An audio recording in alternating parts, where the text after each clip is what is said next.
Art Rooney II talked about one of the other members of the Steelers that there are questions about, George Pickens.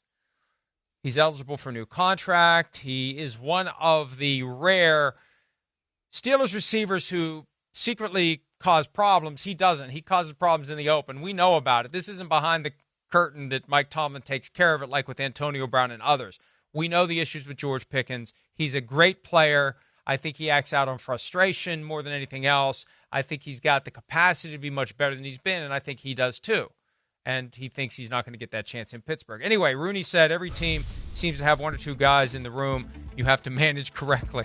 That's an understatement. I think George has enough talent that we've got to try to work and see if we can get him to fulfill the talent that he really has. Who knows if we can get there? We'll see. But when you have guys who are as talented as some of the guys you're probably thinking of, you got to try to work with them and have them help you be successful. They worked with Antonio Brown, and it worked until it didn't. Can it work with George Pickens? And, you know, the question for me, Chris, are they going to make an investment in him in a long-term contract that he'll take? Or do they want to see what he does under the last year of his rookie deal before they make a decision about keeping him around? I would. I don't know if I could do it yet, right? I just don't think, again, I see the potential for what he could be. Has he reached that totally? No. Is some of the offense and the quarterback play part to blame? Yes, certainly. I get all of that too, right? The lack of creativity in some of the offense and stuff like that has certainly cost him the ability maybe to have more catches, more yards. I get that.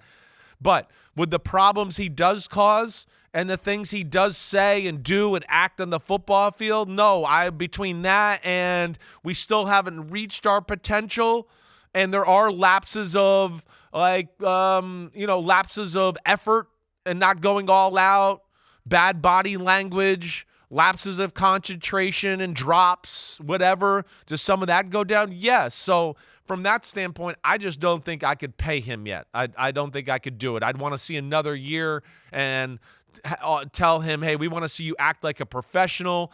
If you reward him for the way he's acted up to this point, gosh damn, who knows what he'll act like this year if that happens and things go bad. Then he has the financial backing to know, hey, I'm safe here, and now I can do whatever I want and say whatever I want. I would not be willing to give George Pickens that kind of power yet. Well, and my other concern, Chris, would be if you make him prove himself this year and then you pay him, does he revert? Does he act the way he should for 1 year, get the contract? Because once you get that contract, the way the contract's going to be structured, you have a certain amount of bulletproofness to you. That was one of the complaints the NFL had about the old rookie wage scale when they were paying ridiculous money to guys who had never played in the NFL. They were untouchable.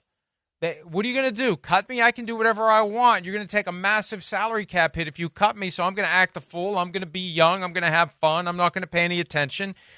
And that was one of the ways that we ended up with busts back in those days when so many guys were making that much money. So that mindset is at play with Pickens.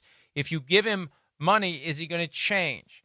And at what point do you come to the conclusion that this is just who he is and this isn't going to work here? But again, I'm a George Pickens fan. I got the George Pickens jersey downstairs. I've worn it multiple times. I think he could be a potential superstar in the right offense, in the right team. And this gets back to the whole idea of the draft.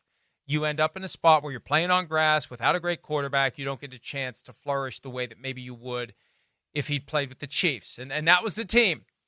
He video bombed the post-game interview after the Christmas Day game. And I think he'd very much like to play for a team like that if he had his choice. Well, get in line. Okay. Yeah. Well, but he'd be on the short list of guys that I think Andy Reid would want if he could get. I question him and the way he's acted and the way he's been, and to all the things you've said and how good Mike Tomlin is with these type of football players, that if they don't just say the right thing all off season, and they wouldn't try to trade him. I mean, that would be going through my head a little bit if I was in Pittsburgh. I can't lie. I know all the things you said, and I understand you being a fan of them too, but there's been enough knuckleheadness there in Pittsburgh to go, I don't know if it's ever going to change. I'm not sure. And it sounded like some of these things were going on in Georgia too. So maybe this is just who he is.